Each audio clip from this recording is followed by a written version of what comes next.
প্রকাশিত model question পেপারের আমরা সেট 1 সেট 2 এবং ইউনিট 5 এর কোশ্চেন আনসারগুলো করে নিয়েছি। এবার আমরা ইউনিট 3 অর্থাৎ ডিএ ব্লকের আমরা কোশ্চেন আনসারগুলো দেখে নেব। এখানে 20টা কোশ্চেন রয়েছে। দেখো, প্রথমে আমাদের এই যে প্রশ্নটা, আমি এইগুলো এতটাই এক্সপ্লেন করছি না, তোমরা স্ক্রিনে দেখতে পাচ্ছ। এই কোশ্চেন আনসারগুলো আশা করি পড়লেই তোমরা ব্যাপারটা বুঝে নিতে পারবে, তবে যেগুলো একটু জটিল যেখানে ব্যাপার আছে সেখানে অবশ্যই বলবো। দেখো, এখানে মেন বিষয় হচ্ছে এটা দুটোরই ইলেকট্রন বিন্যাস D4 দেখব, যে আয়ন অবস্থায় তাদের D4 অর্থাৎ 3D4 এদের লাস্ট যে অরবিটটা সেটা 3D4 আছে। তো এখানে তবু দেখা যাচ্ছে যে এরা মানে ক্রোমিয়াম বিজারক হিসেবে কাজ করছে। ক্রোমিয়াম বিজারক মানে নিজে জারিত হচ্ছে, ক্রোমিয়াম ইলেকট্রন ছেড়ে দিচ্ছে, অর্থাৎ ক্রোমিয়াম 2+ থেকে সহজে ক্রোমিয়াম 3+ হয়ে যাচ্ছে। এর কারণটা কি? কারণ ক্রোমিয়াম 3+ যখন হচ্ছে তখন তার ইলেকট্রন বিন্যাস দাঁড়াচ্ছে D3। এবারে আমরা যদি ক্রোমিয়ামের ক্রিস্টাল ফিল্ড থিওরি অনুযায়ী ক্রোমিয়ামের ইলেকট্রন বিন্যাসটা করি, ডি ব্লকের স্প্লিটিং করার পরে যে ইলেকট্রনটা পূর্ণ হচ্ছে সেটা কি? এইরকম নিচে T2G উপরে EG। তো T2G তে D3 হয়ে যাচ্ছে, যেটা কিনা একটা স্টেবল মানে D3 যাতে স্থিতিশীল এটা হচ্ছে, কারণ এই যে হাফ ফিল্ড T2G অবস্থা, এই যে আমি ব্র্যাকেটে লিখেছি। ওকে, তাহলে এইটা একটা বিষয়। অন্যদিকে দেখো, এখানে বরং Mn3+ যদি একটা ইলেকট্রন গ্রহণ করে তবে তার D5 হবে। আর D5টা এমনি যে আমাদের অরবিটাল ফুল ফিল এবং হাফ ফিল স্থিতিশীল হয় সেটা দিয়ে এটা স্টেবল হচ্ছে। ওকে, তারপরে দেখো পরের প্রশ্ন, সন্ধিগত মৌলগুলো পার্শ্ববর্তী প্রথম ও দ্বিতীয় গ্রুপের থেকে তাদের যে আয়তন কম কেন? কারণ এখানে এই যে ইলেকট্রনগুলো ঢুকতেছে বাইরের কক্ষে না, আগের এস এর পরে পি শুরু হয়, পিতে না ঢুকে আরো 3D তে ঢুকতেছে। এস ব্লকে এস এর পরে ধরো 4, আমরা যদি 4 নম্বর পর্যায়ের কথা বলি, তাহলে 4s এর পরে 4s2 হওয়ার পরে 4p ঢুকছে না, ইলেকট্রন ঢুকছে 3D তে। আবার 3D এর কি আবরণী বা এই যে আচ্ছাদন প্রভাব বা আবরণী প্রভাব কি কম, যার ফলে এটা ঘটছে। এবার হচ্ছে জিগলান্নাটা অনুঘটক, এটা আমাদের সেমিস্টার 3-তে ছিল পলিপ্রোপিলিন বা পলিথিন তৈরিতে। তো এটা যেহেতু এটা ট্রানজিশন এলিমেন্ট দিয়ে তৈরি, এই যৌগ দুটো, তা সেই দুটো এইটা তোমাকে বলতে হবে টাইটিয়াম ক্লোরাইড আর হচ্ছে অ্যালুমিনিয়াম ইথাইল ট্রাইইথাইল অ্যালুমিনেট, এই যে মিশ্রণটাকে বলা হয় জিগলান্নাটা অনুঘটক। তারপরে দেখো, এইটা দিয়ে এইটা তোমাকে হিসাব করতে হবে যে এদের চুম্বক ভ্রামকের সূত্র এইটা, এই চুম্বক ভ্রামকের মান এইটা দেওয়া আছে, তাহলে দুদিকটা তুমি স্কোয়ার করে রুট তুলে দাও।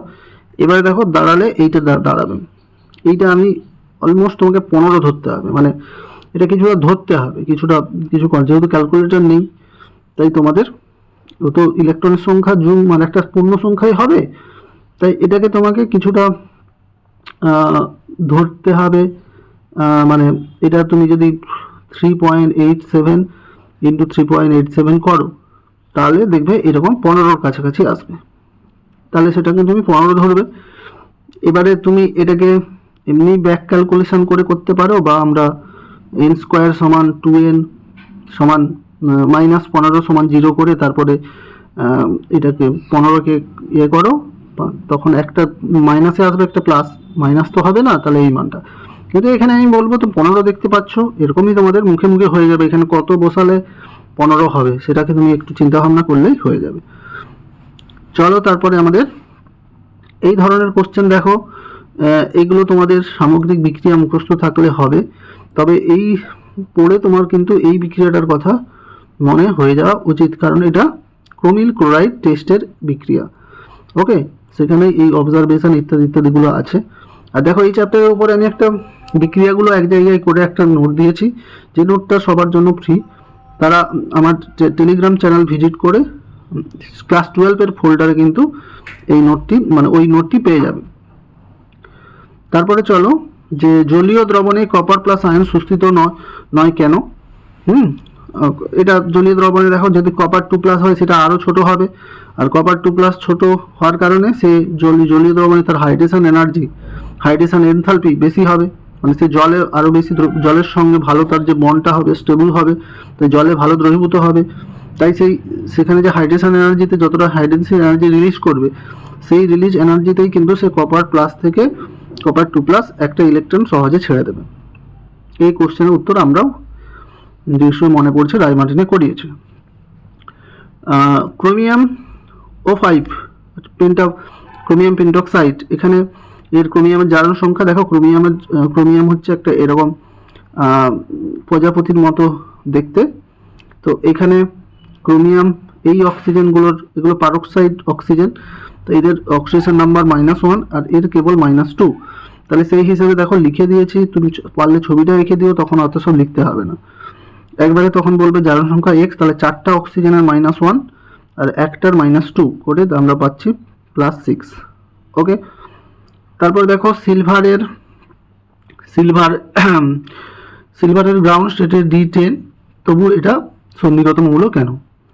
কারণ দেখো সিলভারের গ্রাউন্ড স্টেটের D10 হলো, আমরা জানি কপার, ওই যে কপারের যে কেসটা হচ্ছে কপারের ক্ষেত্রে তার D10 হচ্ছে, কিন্তু কপার সিলভার গোল্ডের নিচে, তার মানে এই কপার নিচে সেই সিচুয়েশনটাই আসছে। এবার সিলভারের জারণ অবস্থা আরও হয়, কপার 2+, সিলভার 2+, সিলভার 3+ও হয়। তাহলে সিলভার 2+, 3+ অবস্থায় তাদের কিন্তু ইলেকট্রন বিন্যাস দাঁড়াচ্ছে আংশিক পূর্ণ ডি অরবিটাল পাওয়া যাচ্ছে। তাই সন্ধিগত মৌলের সংজ্ঞা অনুযায়ী গ্রাউন্ড স্টেটে আংশিক পূর্ণ পেতে হবে, বা অথবা তাদের স্থায়ী একটা যে কোনো জারণ অবস্থাতেও থাকলে আংশিক পূর্ণ ডি অরবিটাল থাকলে তাদের আমরা সন্ধিগত মৌল বলবো। তারপর দেখো এটাও আমরা করেছি রায়মার্টিনে। তো বিভিন্ন পিএইচে এগুলো তিনটে আম্লিক মাধ্যমে এমনিতেই তোমাকে KMnO4 এটা KMnO4 এগুলো আয়নীয় অবস্থাতেই দেখিয়েছি, যাতে তোমাদের ব্যালেন্স করতে তুমি যদি এখান থেকে এখানে করো তাহলে বিক্রিয়াটা কিন্তু তুমি ব্যালেন্স করে নিতে পারবে। মানে তোমাকে শুধু মনে রাখতে হবে এইটা আয়নীয় অবস্থায় এইটা বিজারিত হয়ে এইটা হয়। ওকে, MnO4- থেকে Mn2+ হয়। এবারে বাকিগুলো কিন্তু তুমি ব্যালেন্স করে নিতে পারবে। সেই যে জারণ অবস্থা, বিজারণ অবস্থায়, তাহলে আম্লিক অবস্থায়, পশম মৃদু ক্ষারীয় অবস্থায়, তীব্র ক্ষারীয়, এইগুলো আমি সব দিয়ে দিয়েছি। ওকে, এগুলো এমনিতেই বইয়ে আছে যে কোনো অবস্থায়, এবং পিএইচ রেঞ্জগুলো দিয়ে দিয়েছি। এবারে এটা বললাম যে তুমি যদি খালি এটা থেকে এটা রাখো, এটা থেকে এটা মনে রাখো, এটা থেকে, তাহলে কিভাবে ব্যালেন্স করবে অ্যাসিড মাধ্যমে। দেখো Mn, এই যে এখানে কটা অক্সিজেন আছে, 4টা অক্সিজেন, তাহলে 4টা জল এদিকে নিয়ে নাও। এবার 4টা জলের কারণে অক্সিজেন তো মিলে গেল, 4টা জলে 4টা অক্সিজেন, কিন্তু হাইড্রোজেনগুলো 8টা এসে গেছে, তাই এদিকে 8টা H+ নেব। ওকে, এবারে দেখো চিন্তা ভাবনা করো যে চার্জটা দুদিকে মেলাও, এটা হচ্ছে 8+ আর এদিকে হচ্ছে মাইনাস, তার মানে কি এদিকে 7+ এখনো বেঁচে আছে, লেফট সাইডে 7+ আর রাইট সাইডে 2+। তাহলে আর এই দুটো প্লাসকে সমান করতে হবে, তাহলে প্লাসকে আমরা কমাতে পারি মাইনাস দিয়ে, অর্থাৎ ইলেকট্রন দিয়ে। তাহলে এদিকে 5টা ইলেকট্রন দিয়ে দিলেই কি 5টা মাইনাস হয়ে যাবে, তাই 5টা ইলেকট্রন যুক্ত হচ্ছে। একই রকমভাবে ক্ষার মাধ্যমেও আমরা ব্যালেন্স করতে পারি। তুমি যদি মনে রাখো এটা থেকে এটা হয়, তাহলে ক্ষার মাধ্যমে ব্যালেন্স করবে কিভাবে, এখানে একটু অন্যরকম নিয়ম। প্রথমে তুমি অক্সিজেন সংখ্যাটাকে মেলাবো কি দিয়ে, OH দিয়ে। ওখানে যেমন অক্সিজেন সংখ্যা মিলিয়েছি জল দিয়ে, এখানে অক্সিজেন সংখ্যা মেলাবো OH- দিয়ে। দেখো এদিকে 4টা অক্সিজেন, এদিকে 2টো অক্সিজেন, তাহলে এদিকে আমার আরও 2টো অক্সিজেন বেশি লাগবে। এখন 4টা কেন দিয়েছি সেটা পরে আবার অ্যাডজাস্ট করতে হবে, এখন আপাতত এদিকে OH লাগবে, এইদিকে 2টো OH দিয়ে দিলাম। ওকে, এবারে 2টো OH দিয়ে দিলে 2টো জল আসবে, 2টো OH 2টো জলের মধ্য দিয়ে আছে, তাহলে এদিকে আমরা OH দেব। ওকে, এবারে আমরা 2টো জল দেওয়ার পরে এদিকে দেখতে পাচ্ছি যে এই যে জল 2 অণু জল দিয়েছি, 2 অণু জল দেওয়ার সঙ্গে সঙ্গে আবার 2টো অক্সিজেন বেড়ে গেল, তাই না? 2টো অক্সিজেন বেড়ে গেল এইখানে 2 অণু জল দেওয়ার সঙ্গে সঙ্গে, কারণ 2টো OH আমরা যে এখানে প্রথমে 2 OH করলাম, 2 OH- জাস্ট অক্সিজেন মেলানোর জন্য। এবারে যেই আমরা এক অণু জল থেকে নিশ্চয় একটা ওইচ আসে, দুটো অণু তাহলে দু অণু ওইচ দুটো জল থেকে আসবে, তাহলে এদিকে আমরা দুটো জল দিয়েছি, এবার দুটো জল দেওয়ার সঙ্গে সঙ্গে দু অণু জল দেওয়ার সঙ্গে সঙ্গে দুটো অক্সিজেন বেড়ে গেছে, তাহলে এখানে আমি তখন আবার 4টা অক্সিজেন করে দিলেই পুরো বিষয়টা ব্যালেন্স হয়ে গেছে। তাহলে এটা তো এমনি বুঝতে পারছো। এখানে ওই দেখো ইলেকট্রন সংখ্যা হিসাব করো, হ্যাঁ, যেটা যেরকম করে করলাম। এদিকে দেখো 4টা মাইনাস, এদিকে একটা মাইনাস, তাহলে এদিকেও 4টা মাইনাস করতে হবে, তাই 3টে ইলেকট্রন দিয়ে দিলে এদিকে 4টা হয়ে যাচ্ছে। এবারে আমরা এটা তো এমনি পড়বে যে বিভিন্ন ইলেকট্রন বিন্যাস এদের তুলনা, এই দুটোর মধ্যে পার্থক্য, জাস্ট পার্থক্যের মতো, ল্যান্থানাইট আর অ্যাক্টিনাইট মৌলগুলো। 9 দেখো অসামঞ্জস্য বিক্রিয়ার উদাহরণ, তাহলে অসামঞ্জস্য মানে যেই জারিত হচ্ছে যেই বিজারিত হচ্ছে, ডিসপ্রপোর্শনেশন রিয়াকশন, এই আমরা করেছি ক্লাস 11-এ, পড়ে নিও। ক্রোমিয়াম আকরিক থেকে এটাও একেবারে মুখস্থ করবে, K2CR2 প্রিপারেশন, তো স্টেপগুলো আছে, বিক্রিয়াগুলো দিয়ে মুখস্থ করতে হবে, কিছু করার নেই। তবে এখানে আমি ওই বিক্রিয়াতে দুটো পার্ট দিয়েছি ওই নোটে, একটা পটাশিয়াম ডাইক্রোমেটের, একটা পটাশিয়াম পারম্যাঙ্গানেটের। তোমরা যদি কঠিন মনে হয় তাহলে যে কোনো একটা পার্ট করে নাও। দেখো এই চ্যাপ্টার থেকে তুমি 2 নম্বরের মিনিমাম 1 নম্বর তো পাবেই, 2 নম্বর আসার চান্সও বেশি, কারণ 2025-এ বিক্রিয়া রিলেটেড কিছু আসেনি, খুব একটা কোশ্চেন মানে আসেনি বোধহয় আমার যতটা মনে পড়ে। তো যার ফলে কি এবছর মানে এমনিতেও 5 নম্বর মানে তোমাদের এখান থেকে আগে 3 নম্বর কোশ্চেন হতো, তো এখানে 5 নম্বর মানে একটা বিক্রিয়া থেকে তো 2 নম্বর দেবেই। এবার বিক্রিয়ার যে প্রশ্নটা সেটাও আবার একটা বিক্রিয়া রিলেটেড, মানে অরটা অথবাটা সেটা বিক্রিয়াতে রিলেটেড থাকবে। হয়তো দেখা যাবে পটাশিয়াম ডাইক্রোমেট আর KMnO4 এটা অল্টারনেটিভলি আছে, তাই একটা করে যাও, হয়তো পরীক্ষায় হয়ে যাবে। তবে শিওর তুমি যদি পটাশিয়াম ডাইক্রোমেটটা করে যাও, পটাশিয়াম ডাইক্রোমেট থেকে বেশি আসে, তো সেটা তুমি হয়ে যাবে। দেখো এবারে একই রকম KMnO4 প্রস্তুতির ধাপগুলো তোমরা দেখে নিতে পারো। ওকে, এগুলো আমি আর বলে টাইম নষ্ট করছি না, তোমরা স্ক্রিনে আছে সেটা দেখে নিতে পারো। তারপরে দেখো অ্যাক্টিনাইট সিরিজের শেষ মৌল কোনটি? অ্যাক্টিনাইট সিরিজের শেষ মৌল তো আমাদের লরেন্সিয়াম, যার আমি বললাম প্রথম শেষ মৌলগুলোর নাম এবং তার পারমাণবিক সংখ্যা এবং তার ইলেকট্রন বিন্যাস মুখস্থ করতে বলেছি। আমার ভিডিও দেখো, 1 শর্ট ভিডিও এই 3D সিরিজের উপর, সেখানে তোমরা দেখতে পাবে। আচ্ছা, তারপর এও প্রশ্ন দেখো, এটাও তোমরা করে নেবে, এও একটা একবারে ট্রেডমার্ক প্রশ্ন, পরীক্ষার প্রশ্ন আসতে পারে এইরকম টাইপের কোশ্চেন, অর্গানিকের ওই ABC শনাক্তকরণের মতো। তারপরে দেখো এই যে থোরিয়াম 4+ লবণগুলি বর্ণহীন, কারণ থোরিয়ামের ইলেকট্রন বিন্যাস দেখবো যে F0 হয়ে গেছে থোরিয়াম 4+-এর, থোরিয়ামের আগে ইলেকট্রন বিন্যাস করবে। এই দেখো এই কয়েকটা আমি বেছে দিয়েছিলাম যাদের ইলেকট্রন বিন্যাস এবং পারমাণবিক সংখ্যা মুখস্থ করবে, সেগুলো করলে দেখো তার মধ্যেই এসে গেছে। তাই তোমরা আমার ওই 1 শর্ট ভিডিওটা দেখে নিতে পারো, যেখানে আমি এই চ্যাপ্টারটা কীভাবে পড়বে সেটা আমরা বলেছি। দেখো তাহলে থোরিয়াম 4+, ইউরেনিয়াম 3+, তাহলে এখানে যেহেতু F0 হয়ে গেছে, তাহলে F যেমন DD ট্রানজিশন হলেই কালার দেখায়, তাহলে তেমনি F ব্লকের ক্ষেত্রে F ট্রানজিশন হয়, F ইলেকট্রন ট্রানজিশন এখানে সম্ভব নয় যেহেতু F0, অন্যদিকে সম্ভব, তাই সেটা কালার দেখাবে। ওকে, বর্ণহীন মানে সেটা সাদাও বলা যায়, বর্ণহীন বা সাদা। আচ্ছা, ল্যান্থানাইটের তুলনায় দেখো এটা পরীক্ষায় আসে, এটাও এসেছিল কোনো একটা সালে, ল্যান্থানাইট সংকোচন অ্যাক্টিনাইট সংকোচন বেশি মাত্রা হয় কেন? কারণ দেখো ল্যান্থানাইটে 4F আর অ্যাক্টিনাইটে 5F, 5F এর আবরণী প্রভাব আরও কম, তাই কি আবরণী প্রভাব আরও বেশি দুর্বল, তাই এখানে বাইরের ইলেকট্রনের প্রতি তাদের আর এদের পারমাণবিক সংখ্যাও তো বেশি অ্যাক্টিনাইটের, তাই কি আরও বেশি আকর্ষণ করবে বাইরের কক্ষের, মানে এই যে এখানে 7s এর ইলেকট্রনগুলোকে আরও বেশি আকর্ষণ করবে, যার ফলে অ্যাক্টিনাইটের আকার আরও ছোট হয়।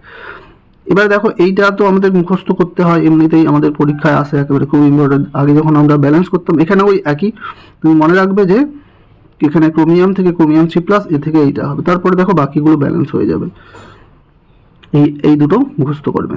তারপর দেখো এটা অধিক ক্ষারীয় কেন, কোশ্চেন আমরা করেছি রায়মার্টিনে, যে দেখা যাচ্ছে লুটেশিয়াম অধিক ক্ষারীয়, কারণ কি লুটেশিয়াম আকারে দেখো ল্যান্থানাইট থেকে লুটেশিয়ামের আমরা লুটেশিয়াম পরপর দেখা যাচ্ছে এগুলো সব ল্যান্থানাইট মৌল, তো ল্যান্থানাইট থেকে লুটেশিয়াম কি হচ্ছে আকার পরপর কমতে থাকবে, অর্থাৎ কমতে থাকবে মানে যে এখানেও দেখো ল্যান্থানাইট 3+ আছে, আর যত কম নিচে যাব মানে যত আমরা নিচে যাব বলতে পরপর যত যাব দেখা যাবে লুটেসিয়াম 3+, এই যে আয়নগুলো এদের সাধারণত 3+ জারণ অবস্থা হয়। তো এদের দেখা যাবে যে লুটেসিয়াম আকার ছোট, পরপর যেহেতু আবরণ সংকোচন কমছে, আবরণী প্রভাবের কারণে আকারটা ছোট হচ্ছে। এবারে যদি এটা ছোট হয় তাহলে কি হবে, লুটেসিয়াম আয়নের ব্যাসার্ধ খুব ছোট এবং চার্জের ঘনত্ব বেশি, ছোট বলে এই যে 3+-এর ঘনত্ব ছোট জায়গার মধ্যে তার ঘনত্ব বেশি, এটি ওই আয়নকে শক্তভাবে ধরে রাখবে ওইচ বন্ডের থেকে, তাহলে এটা ওইচ বন্ডের সঙ্গে খুব ভালোভাবে যুক্ত হবে। ওকে, যার ফলে কি এটা কম ক্ষারীয় হবে, ওইচ সহজে ছাড়বে না। ওকে, অন্যদিকে ল্যান্থানাইট বড়, তাই এখানে সহজে ওইচ ছেড়ে দেবে, একবার সিম্পল বিষয়। তাহলে দেখো ইউরোপিয়াম এবং সিরিয়ামের মধ্যে তুলনা করতে বলছে। ইউরোপিয়ামের ইলেকট্রন বিন্যাস দেখবো এই আছে, এই 4f7 মানে হাফ ফিল, সেই জন্য স্টেবল। অন্যদিকে সিরিয়ামের ক্ষেত্রে ওই রকম f2 হচ্ছে। ওকে, তারপর 19-এ দেখো M2+ আয়নের পরাচুম্বকীয় মান সর্বাধিক কারণ উল্লেখ করো। কারণ কি, M2+ যখন হবে তখন 5টা বিজোড় ইলেকট্রন পাবো। আগে Mn এর ইলেকট্রন বিন্যাস করো, আমি অনেকবার বলেছি আগে সবসময় Mn এর ইলেকট্রন বিন্যাস করবে, তারপর তার থেকে দুটো ইলেকট্রন মানে 4s থেকে যাবে, তাহলে D5, 5টা বিজোড় ইলেকট্রন মানে পরাচুম্বকীয় ভ্রামক যদি বের করি তাহলে আমরা পাবো 5 × 5 5 + 2 অর্থাৎ 7 35। ওকে, √35। তো সেই জন্য পরাচুম্বকীয় সর্বাধিক হয় সেটা বলে দিচ্ছে। ওকে, কারণ ডি ব্লকের 5টা বিজোড় ইলেকট্রন, সর্বোচ্চই 5টা অযুগ্ম ইলেকট্রন, সর্বোচ্চ 5টাই হতে পারে, সেটাই Mn2+-এর। 20 দেখো KNF দ্রবণকে কালো কাঁচের মধ্যে রাখা হয় কেন? কালো কাঁচের মধ্যে রাখা হয় কেন, এবং এটার বিক্রিয়া আম্লিক মাধ্যমে, এর ওই বিক্রিয়াটা তোমাকে দিতে হবে। আম্লিক মাধ্যমে অক্সালিক অ্যাসিড বলতে এই যে COOH, এই অক্সালিক অ্যাসিড, যেটাকে আমরা সংকেতে এরকম লিখতে পারি, তো সেটার বিক্রিয়া তোমাকে দিতে হবে। দেখো KMnO প্রথমটা দিয়ে যে কেন কালো কাঁচে, কারণ সেটা আলোক সংবেদনশীল, ধীরে ধীরে এটা তাহলে KMnO4 বিয়োজন ঘটে যাবে, বিয়োজন ঘটে MnO2 হয়ে যাবে। KMnO4 অর্থাৎ MnO4 Mn, এটা আমরা করে এলাম MnO4, MnO2 আর অক্সিজেন উৎপন্ন করে। ওকে, KMnO4 থেকে অক্সিজেন, এই MnO2 উৎপন্ন হয় অক্সিজেনের সাথে সাথে, তার মানে KMnO4টা ভেঙে যাবে যদি আলোতে, তাই সেটাকে আলো থেকে রক্ষা করতে সেটাকে আমরা কালো কাঁচের মধ্যে রাখা হয়। এবার দেখো আম্লিক মাধ্যমে এর সঙ্গে এর বিক্রিয়ায় এই যে কার্বন ডাইঅক্সাইড, এই বিক্রিয়া হয়, এটাও মুখস্থ রাখবে। বাস, দেখো হয়ে গেল। এইগুলোই হলো আমাদের, এখান থেকে তোমরা কিন্তু কোশ্চেন কমন পাবে, বিক্রিয়া রিলেটেড তো পাবেই, এছাড়া তুমি ধরে রাখো এখান থেকে 2 নাম্বার আমার মনে হয় একটা কোশ্চেন এখান থেকে এরকমই একটা কোশ্চেন এসে যাবে। তো অবশ্যই তোমাকে এই মডেলের কোশ্চেনগুলো দেখে যাবে, এতগুলো কোশ্চেন আছে মানে দেখো যদি কোশ্চেন করতে বসা হয় তাহলে তো মানে আমি একটা আইডিয়া করছি কি, হয়তো যারা কোশ্চেন করেছেন, যিনি কোশ্চেন সেটার, যারা কোশ্চেন করেন তিনারাই একজনের পক্ষে তো এই মডেলটা করেননি নিশ্চয়ই, তারা কেউ গ্রুপ ওয়াইজ, সেটাই একটা ব্যাপার। তো তার মধ্যে অনেক সময় কোশ্চেন করলে, মানে আমি হয়তো এইচএসে কোশ্চেনটা আমি করেছি কিন্তু আমি আবার মডেল করতে বসেছি, এমনি থেকেই আমার একটা দুটো প্রশ্ন এখানে দেওয়া হয়ে যাবে, মানে আমার মনে যে এরকম একটা এইচএসে দিয়েছি, এতগুলো কোশ্চেনের মধ্যে অবশ্যই তোমরা কমন পাবে। তাছাড়া বিষয়টা হলো কনসেপচুয়াল, তুমি যদি এই কোশ্চেনগুলোর উত্তর করতে গিয়ে যে কনসেপ্টটা তোমার লাভ হচ্ছে, সেই কনসেপ্টের উপরে হয়তো ডাইরেক্টলি একটা কোশ্চেন এলো না, তবুও সেই কনসেপ্টের উপরে কিন্তু তুমি যে এর কোশ্চেন অ্যান্সারটা করতে পারবে।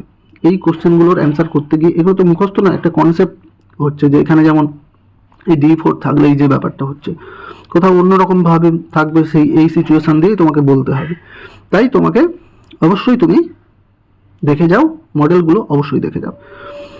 তবে আমি ওই যে ছুটির মধ্যে, এই যে তোমাদের ছুটির 3 দিন ছুটি আছে এইচএসের কেমিস্ট্রির এক্সামের দিন, তার আগে আমি সব ভিডিওগুলো রেডি রাখবো, তোমরা ওই সময় যাতে দেখে নিতে পারো। তোমরা তো এবার বাংলা ইংরেজি পড়া শুরু করে দেবে, আশা করি তার মধ্যে তোমাদের যা ম্যাটেরিয়াল রেডি করার দিয়ে দেবো। আর আমি বলেছিলাম যে ওই 3 দিন ছুটিতে কীভাবে পড়বে তার জন্য একটা রুটিন আমি তোমাদের করে দেবো। ওকে, তাহলে তোমরা ভালো করে পরীক্ষার প্রিপারেশন নাও। God bless you all, thanks for watching.